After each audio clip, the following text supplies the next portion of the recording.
One Piece chapters 1150 and 1151 have peeled the curtain back on the finale of what One Piece will end on, the final war with the final antagonist. When Elbaf started, I did not expect Emu to be kind of our main antagonist for the arc, especially because we thought Emu was going to be the final antagonist for this series, but I could not be happier that we are transitioning into the end of the story as quick as we are, because I think it gives Oda a lot more room to expand on what he wants the ending of One Piece to be, and that's exactly what we're going to talk about today, how Emu's appearance impacts the entire story, not only Elbaf.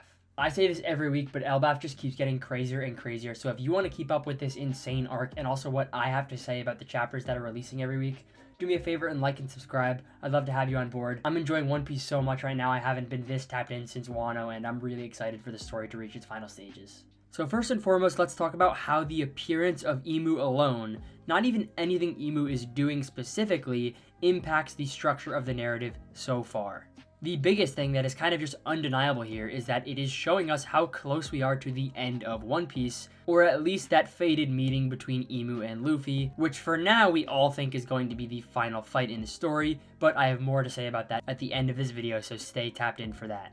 But yes, this is the biggest thing that Emu's appearance does for the story. It lets us know that Oda is finally trying to establish who Emu is, their pre-established relationship with Luffy before that kind of dynamic begins, essentially just trying to give the main villain some screen time before we just jump into the final war and Emu just starts destroying the entire world. Pretty much in the exact same manner about how Kaido was introduced at the end of Dressrosa to give us some build up for the Wano fight. That's exactly what I think this is right now, although it's a lot more direct and has a way bigger impact on the Straw Hats considering Emu is fighting our Straw Hats, but regardless, I think that's exactly what Oda is doing here, allowing the main villain to get some screen time and establish relationships with the characters like Luffy, so that when the final battle comes in the final saga, in the final war, it's not just completely blindsiding us with a random character. And although I am extremely excited for Luffy to meet Emu so I can see what sort of dynamic this final battle is going to have, I'm actually a lot more engaged with how Oda is setting up the theme of the final battle of the story within Elbaf right now. It is very clear that Oda is trying to show us that the freedom and liberation of oppression is exactly what the final war is going to be all about. Now, it goes without saying, you can view the entirety of One Piece and come away with this theme as the main theme of One Piece. We all saw this coming from miles away, so I'm not exactly surprised here. It happens in literally every arc. It's been even more on the nose since Nico was revealed to be the god of freedom. But what I'm very surprised about is how cookie cutter Oda is being with this theme and Emu specifically. What I mean by that is we know Emu is the king or queen of the world, taking over pretty much every country they can, establishing this dominion over the entire world that no one can be free in. So it was very clear in the end of the story that Luffy would be liberating that oppression and setting the world free, but I did not expect Emu's powers to literally take over people and turn them into his or her minions, like we saw Dory and Broggy in this recent chapter. Now, I think this is a very powerful tool that Oda needs to be a little bit careful with. Allowing the main villain of the story to have this sort of control power is really good for the themes of the story like I just mentioned. Not only will Luffy be liberating everything in name just by defeating Emu, he'll be actually doing it by releasing this sort of power, whether it's from a devil fruit or some sort of power we've never seen before. The fact that Luffy's going to literally be able to free these people out of the controls of the main villain is extremely powerful. I know it's going to be a moment that is absolutely insane when it comes into the final story, but I do think it could be a little cliche for the end of the story, and I'm a little bit worried. Like I said previously, we already know Emu is oppressing the One Piece world. We already know there is such a rich history in the One Piece universe, where so many people have been kept as slaves, oppressed, pushed down by this world government regime. So Luffy taking on that regime and destroying them on his own is, for me, enough in the final story. And when you add something like mind control or like devil control into it, it sort of makes it a little bit cheap, especially if characters who are mean or evil, like the Celestial Dragons, for example, are now magically good and morally correct because they were all under Emu's grasp.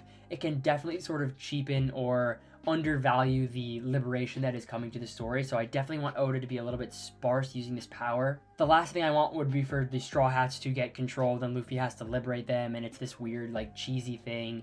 I just want him to be Luffy and liberate the world because he wants to achieve his dream, not because all of his friends are taken over by this mysterious power. That being said, I do think this power works extremely well for Elbaf. Although I'm worried about the end of the story getting cheapened by this tactic, I think the fact that Emu is turning the giants, who were once a warring nation, back into those warriors after they all kind of reclused into peace is very fitting for Elbaf in particular, because the entire arc is about how King Harold sort of changed the Giants into this peaceful nation, and now Emu is bringing that warfaring nature back into play. I think this is going to be very cool for Loki and Hiruden's characters for the arc setting as a whole, and I'm very happy that this power is being used here, specifically in this arc.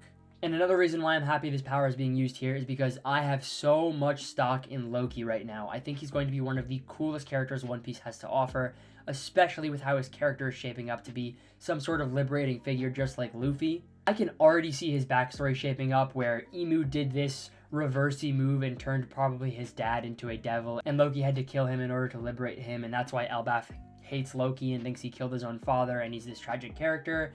And now that is all happening to Elbaf again, he's going to be the hero who saves them and liberates them. I just cannot wait to see Loki's character reach its end at the end of this arc. I truly think Oda is cooking up something special, and it wouldn't be possible without Emu's appearance in this arc. And again, it serves as that double purpose that I said at the beginning of this video, allowing us to flesh out Emu's character and sort of understand who they are as a villain before the final war, which is great because it's also not even Emu, it's Emu controlling Gunko's body, so the defeat of Gunko doesn't mean the premature defeat of Emu here, it's just this sort of mind control type thing, which works really well for Elbaf.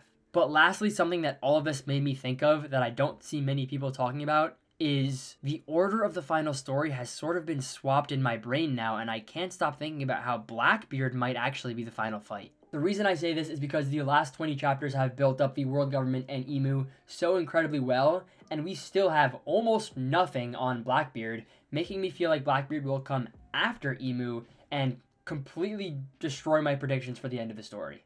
Because it's been stated that the One Piece is kind of a necessary weapon or item to liberate the world and to help Luffy achieve his dream, I always assumed the battle for the One Piece between Luffy and Blackbeard would come first, and then Luffy would use the One Piece to liberate the world against Emu. But now that Emu's being introduced so incredibly early and we still have nothing on Blackbeard, and also Oda's been seemingly push us into that final war already with Gunko's dialogue a few chapters ago, I really think it's possible that Emu comes first, Blackbeard somehow gets involved in this fight with Emu with Luffy, and then the battle for the One Piece comes after the world has been liberated, a battle between two pirates for the fate of the world, or something like that. Either that, or after Elbaf, with all this setup for the world government and the final war, we jump directly to finding the One Piece because the road poneglyph is somehow on this island. We have the conflict with Blackbeard first, and then we go back to Emu in the world government right after. I'm not entirely sure how it's all going to play out. But I will say, where I was previously absolutely certain that Emu was going to come after Blackbeard, I've now kind of swapped to 50-50. So let me know what you think, who's going to be the final villain, Emu or Blackbeard. Thanks for watching this really quick analysis on the last two One Piece chapters. I think they really pushed us towards the end of the story more than any chapter has previously, and I really wanted to talk about them. Apologies for my raspy voice. I just got back from a trip to Japan and I'm kind of sick, which is also why there's been no videos this week. I'm trying to get back into the flow as these chapters drop. They are absolutely crazy and I don't want to miss anything. So again, let me know what you think about Emu and Blackbeard and just these chapters in general. Thank you for watching, and until next time.